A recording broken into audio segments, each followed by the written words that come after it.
Hello বন্ধুরা, আজকে আমি ভাবলাম যে ফ্রন্ট ক্যামেরা করব না, আজকে তোমাদেরকে আমি রিয়েল ক্যামেরাতেই দেখাবো। এখন বাজে 11টা, আমি 11টা থেকে আমার নতুন ভিডিও নিয়ে তোমাদের সামনে হাজির হয়েছি। আমার গলার ভয়েসটা শুনতে পাচ্ছ, আমার খুব শরীর খারাপ। সকালবেলা কোনো রকমে 8টার সময় উঠে তপস্যা স্বস্তিকাকে রেডি করে স্কুলে ওর বাবা দিয়ে এলো, তারপরেই আমি একটু ঘরের বাসি কাজকর্ম সেরেই একটু শুয়ে পড়েছিলাম। এখন উঠে ভাবলাম যে না, তোমাদের সঙ্গে একটু গল্প করি। আর এই চা বিস্কুটটা, দেখো বিস্কুটটা নিয়ে বসেছি। এত ঠান্ডা লেগেছে সেদিনকে বিয়েবাড়ি আসার পরে, মানে বিয়েবাড়িতে যে যাব সকাল থেকেই শুরু হয়েছিল, তবু চলে গিয়েছিলাম। সেখানে গিয়ে একটা আইসক্রিম খেয়েছি। তোমাদের সঙ্গে যে কথা বলছি তোমার নাকটা অবধি না যেন মনে মানে নিঃশ্বাস ফেলতে পারছি না। আর এই দেখো একটু তোমাদের সঙ্গে দেখো একটু চা করলাম। আর ওর বাবাকে বললাম আজকে সেরকম কিছু রান্না বান্না করতে পারবো না, ওই জন্য দাঁড়াও দাঁড়াও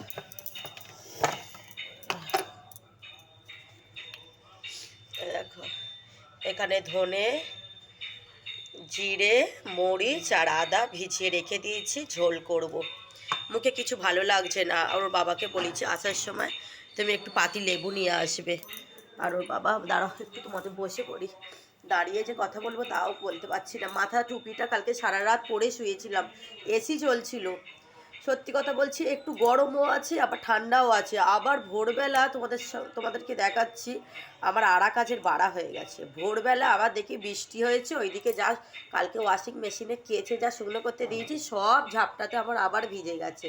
আবার ওই অবস্থায় সকালে উঠে কাপড় চোপড়গুলো আবার নিংড়ে আবার ওইখানে শুকনো করতে দিয়েছি। আর ও বাবা শপিং থেকে তুষাদাওতে গিয়েছিল, একটা বড় লাউ এনেছে, এখানে কাঁচকলা এনেছে, এখানে আলু এনেছে, এটাতেও আলু আছে, এটাতে একটা বড় বেগুন এনেছে, এটাতেও কাঁচকলা, দাঁড়া দেখতে পাচ্ছ কিনা, এটাতেও কাঁচকলা। আর আমার ব্রাউন রাইস শেষ হয়ে গেছে, আজকে ব্রাউন রাইস করিনি, আজকে এমনি আমাদের স্টিম রাইসই করে ফেলেছি। সে ব্রাউন রাইস শেষ হয়ে গেছিলো বলে এনেছে। এনে আর ভাবলাম যে তোমাদের সঙ্গে একটু বসে কথা বলি। আমি তো বলি না, বেশিরভাগ ফ্রন্ট ক্যামেরায় তো তোমাদেরকে দেখাই। দেখছি তো আমি হাঁপিয়ে যাচ্ছি, কথা বলতে পারছি না। এইখানটা ওর বাবা বললো যে রান্নাটা করে নাও, করে নিয়ে তপস্যাকে যখন আনতে যাব তো চলো, এখন সময়টা তো ভালো নয়, যেহেতু সিজনটা চেঞ্জ হচ্ছে কি না। আর আমাদের এখানটা না এখন সিজন চেঞ্জ, তো একবার বৃষ্টি হয়ে একটু ঠান্ডা দিয়ে তারপরে যাবে বলতে গেলে। কিন্তু এর মধ্যেই পাখা চলছে, এর মধ্যেই আবার এসি চলছে, নাহলে থাকা যাবে না। ওই জন্য রান্নাটা করে নিয়ে তপস্যাকে যখন আনতে যাব একবার ডাক্তার দেখিয়ে নিয়ে আর যাবো। এমনকি সকালবেলা আমি চাটা করে দিয়েই শুয়ে পড়েছি। ওর বাবা নিজেই চাটা নিয়েছে, পাউরুটিও খেয়ে গেল না, কাজে চলে গেল নিচে। তো ভাবলাম তোমাদের সঙ্গে একটু গল্পই করি। আর মাছও আজকে আনতে বলিনি, কেননা আমাদের এখানকার ডাক্তার না জ্বর হলে না মাছ মাংস ডিম খেতে বারণ করে, তাতে ইনফেকশন বেশি হয়ে যায়। আর আমার জ্বরের মুখে কিছু ভালো লাগছে না। কালকে আর কি রান্নাও করতে পারিনি, আলুর দম করেছিলাম। ওর বাবা বললো মুড়ি খাবো, আমার বান্ধবী বলেছিল রুটি করে দেবে বলে। আমি বললাম না না, আবার কি আনতে যাবে অত দূরে, আবার একটা ঝামেলা, ওর থেকে আমি আলুর দম করি, মুড়ি করলাম, আমি খেয়ে তপস্যা দুগাল খেয়ে শুয়ে পড়লাম। ভালো লাগছিল না কিছু খেতে।